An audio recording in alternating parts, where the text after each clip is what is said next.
দেখেন রাত এখন বাজে কয়টা, এই মুহূর্তে ওরা এখানে কিন্তু প্রায়, ভাই এখানে কতজন লোক আছে? দেখেন একজন বাংলাদেশি আছে ভাই, বাংলাদেশি।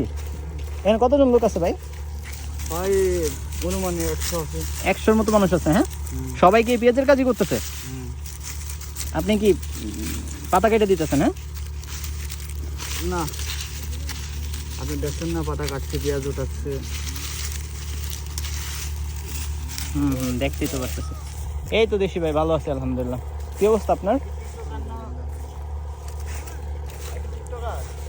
না না, টিকটক না, ইউটিউব। জি জি। হ্যাঁ, বেশি না, কমই। দাঁড়ান আগে দেখে ভিডিও করি।